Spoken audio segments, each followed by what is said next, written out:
So what happens when your younger wife, is left a widow on this planet after being married to an older husband, right? Older spouse. But in this case, we're talking about husbands and the expat life. That's one of the most common and routine, story of an expat life. An expat meaning people who come to Latin America, Philippines, and Southeast Asia. This could be Vietnam, Thailand, Cambodia, and all these Asian countries where you know expats comes. Don't get me wrong. 90, more than 90% of expats coming to going to Southeast Asia or Latin America. Even this could be Mexico, Central America, Latin America. They go and come for an opportunity for a second life. And usually, what take place, once expats, Western expats, travel to these countries called developing countries or third world countries, anywhere you want to call, right? Um, Marry, that's very much the same story for millions of expats. Marry a younger bride, and then what happens as the years goes by, right? Most likely, um, the widow is going to be the female. Why is that? Because the age gap. There has been, a survey has been done. Many survey has been done, in which the age gap is increased. The age gap 10 years ago was, expats marrying, Filipinos or Latin American women, used to be 15 to 20 years old. The age gap. Let's say that the man has 50 years old. Well, the age gap was usually was 15 to 20. That could be like the 30 years old bride, the female, and but nowadays that has increased during the last 10 years. The age gap has been 30 to 35 years old. And now if we get the example of what happened to YouTuber Mark Thornton in the Philippines, remember the story of every man has a story. He was a YouTuber in the Philippines, a very popular YouTuber, very much, he had more than 100,000 followers. And that was really a good example. It's still a good example, good, role model to follow, I would say, and just to see how really they were in the public limelight. I mean, he was married to Jane. For Jane was the bride, the wife from the Philippines. They used to live in Dumaguete, and now, well, she's not living no more. I'll tell you the little story after in a few minutes. But they used to live in Dumaguete, and Mark Thornton, this famous YouTuber who went by the name in his YouTube channel, everyone has a story. In this case, they met 5.5 years ago. They married a year later, and Jane, the Filipino, was only 21 years old, never married before, not the typical, routine single mom who marries an older expat, right? Just to improve, just get out of poverty. Of course, yes, Jane is still, when she's still alive, she has a young son with, he had, they both had a son called Rogan, and when she was only 21 years old, when they got married, and she was from the provinces, and Mark Thornton, of course, from the United States. Once they married, what happened was that, Mark Thornton already has his channel, a YouTube channel, and his channel was, he had, like I said before, more than 100,000 followers, and it became very popular. He was very direct. He was straight. He was a good storyteller, good speaker. He made many friends. He was controversial. Not everybody loved him. Not everybody liked him. But he was direct. I think he has a style that many YouTubers now trying to imitate. His style was very much. He had a sharp style. He never went to college to learn skills, journalistic skills, but he was very direct. He was very savvy. He was very much a good researcher. He was a good researcher and good storyteller of daily life this could be daily life Filipinos or daily life expats. Right? Daily life where when he was even his previous marriage, he was very well and honest to tell about his previous wife, his whereabouts, his travelings, his traveling. You know, he working with a cruise line, and of course his job as a car salesman. I think he made clear, you know, everything he on his story with his stories, you know, and he was really quick to pick up people's stories too, and tell it as is, as it was.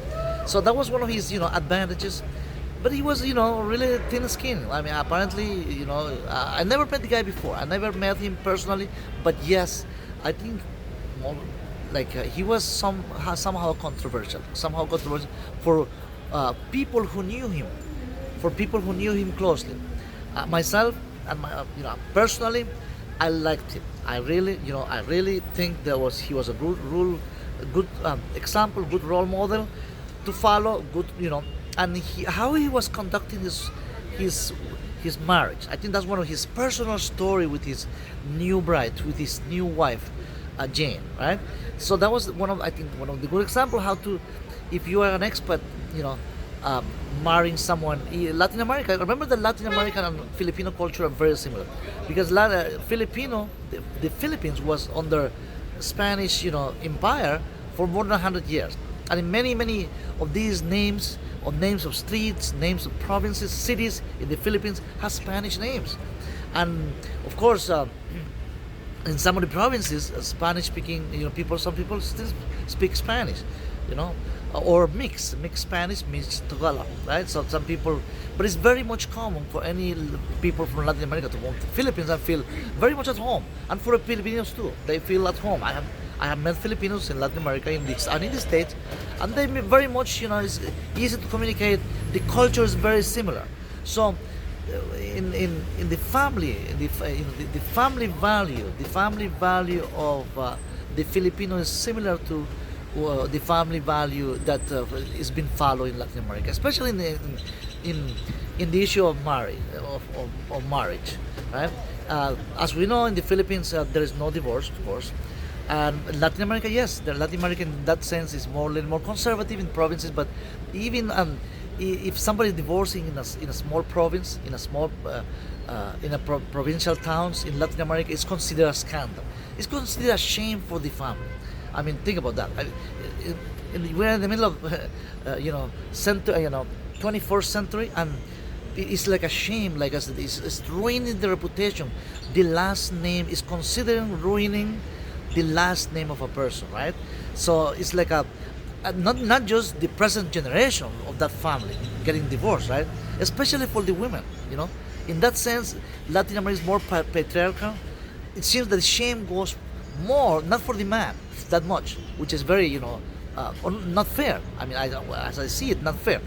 But the shame goes for the family, for the women's family, for the, you know, for the girl who's getting divorced. So not just for present generation, but 3 generations before. It's like saying, like, even like this shame is gonna go for 100 years before, 100 years back, and 100 years forward. Think about that. I mean, so the shame is gonna continue for anybody getting divorced in a provincial town. So with keeping that in mind, even, you know, I mean, people make mistakes. It could be the husband's fault. It could be the man's fault, the divorce. Maybe the man was cheating, right, with somebody else, with another girl. But getting divorced, oh please, I mean, you know, the shame is for the woman. It's like, so in the Philippines goes very much the same way in many provinces. I mean, especially way back, you know, from from the capital city Manila, right, and Cebu City. The farther the provinces from the capital city, the culture and the tradition stays still. As we know, the Philippines, it used to be that you couldn't remarry even after getting widowed. Just like in Jane's case, Jane's just got widowed. As we all know, Mark Tortos passed away, died from, you know, a stroke 4 months ago. And now Jane, a young widow, I mean, we only 25, 26 years old, with a baby Rogan, and now Rogan is very much 1 year old. But she moved. This is a classic example. She moved to the family compound, to the provinces, Remember, she's a provincial girl who came to Dumaguete, and that's where they settled. Mark Thornton and Jane settled in Dumaguete, a beautiful beach house in which they say they were paying $600 a month. And Mark wasn't that poor. I mean, he was getting Social Security, he was getting YouTube money, and he was other income that he were very much. They were doing okay. They were doing well. Um, the idea that Jane was a gold digger is not. That according to, you remember that Jane and Mark Thornton were very much a public persona, but they were very much in the public limelight. I mean, people knew the couple, not just Mark, right? People knew Jane and Mark and Jane. They went together everywhere they went, right? They had close friends, expats and Filipino also, and of course, if anything was wrong, anything any obscure or shady from either one of them, because it's not just the female, right? I mean, you have the man too. People make mistakes, but in this case, was a good role model for loyalty, for keeping the reputation, the respect for the husband. And Jane, I think, maintained that. She did. I mean, she did. For people who knew them both, I mean, she was loyal to the end. I mean, she was for the last 36 hours of Mark Thornton's life. At the hospital, she didn't want to even eat anything. I mean, she didn't want to, the close friends that were visiting at the hospital at the moment of the 36 hours crisis when Mark Thornton was at the Dumaguete Hospital. Jane was by the bedside. I mean, on the bedside, comforting him. She was the comforting until the end. I mean, the last breath of life, she was there. I mean, present, without moving, going nowhere, right? So that was, but not just that 36 hours, the last 36 hours, which is key. I mean, of course, I mean, when you marry, you in good and bad, in illnesses and happy. I mean, you have that's one of the, you swear with the Bible, or with your hand in the Bible, that you're gonna be loyal to the end. And I think she was. She is, she still is. And the Filipino law, I mean, people marry, especially widows, right? In this case, Jane is widow. People used to marry. Um, uh, long, long after you getting widow, typically 3-4 years later.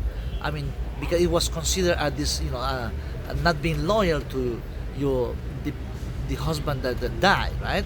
I mean, especially for women. In this case, was for female. For men, it was most acceptable that in a year or two, you find a new person and marry, and nothing really, But for the lady, for the female part, you wait. It used to be that people wait 3-4 years, of grieving your late husband, your first husband, to marry again. But the law changed in 2015. 2015, the law changed in the Philippines, and if you get widow, of course, if you're divorced, you can marry. I mean, there is no divorcing in the Philippines. There is no divorce law. But in this case, with Mark Thornton and Jane, Jane is the widow now, huh? And she's been widow now for 3 or 4 months. And of course, with the widow's certificate of death of the person that she was married, she could marry anytime, and that's the law says. I'm just putting an example. I'm not talking personally about what her situation, present situation is, but in the Philippines in general, right? It's the law that passed in 2015, right? That was 10 years ago. Of course, the law was abolished. It used to be that the widow could marry, the widow or the widower could marry after 300 and plus 1 day, 300 days plus 1 day, and then you are legally able to marry. Think about just 10 days ago. 10 years ago, the law was, it's like 19th century type law, but it was just abolished 10 years ago, recently, very recent, right? So you couldn't remarry anybody until after 300 days plus 1. But okay, that's what the law says, and even after this law, right, was enacted 10 years ago, in the Philippines, most widows, especially female widows and widowers, of course, but I'm talking more of the widow part because that's where the tradition comes, right? That widows, female, are supposed to follow the tradition more than the men. I mean, which is very unequal. Everything should be equal nowadays, right? But the tradition follows. I mean, the culture is still there. Even the law says that you can marry anytime you want. I mean, if you are become widow, I mean, your loved one pass away, I mean, your wife or your husband pass away, a month later, according to the law, the Filipino law, at this moment, the present law, you can marry again, remarry again. Of course, it's very unusual, right? Because more than 80% of 85% of Filipino women who become widow, right? Whose husband passed, um, wait more than a year, year and a half, 2 years later.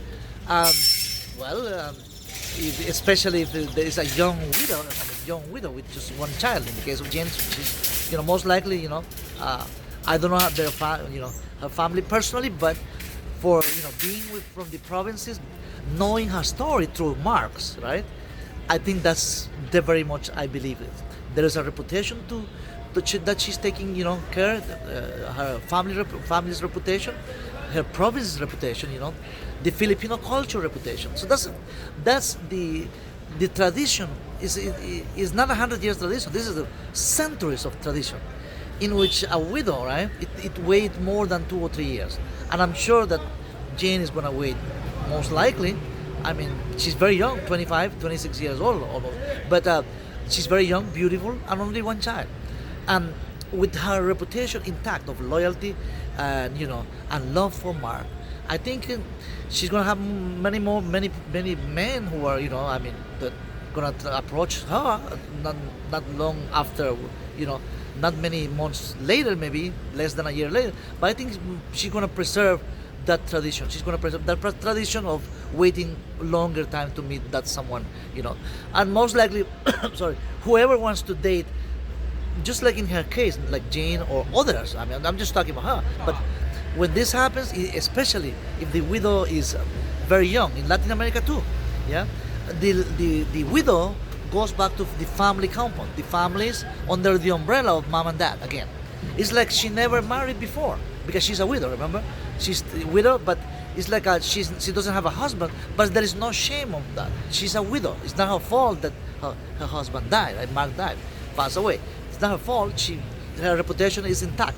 It's like the idea here is that in the tradition is like that it's like she was never married before, right? That because she preserved to the end the family tradition, her reputation, and Mark's the loyalty she has for Mark, and Mark's good name, right?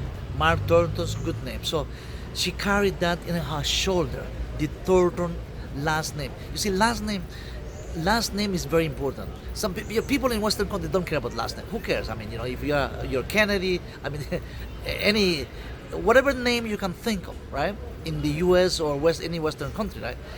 This could be Kennedy, whatever name you can think. Famous families, right? Elvis Presley, the Presley family, this famous Walton, the Walmart people. I mean, people don't care about that. I mean, people just want to be left alone.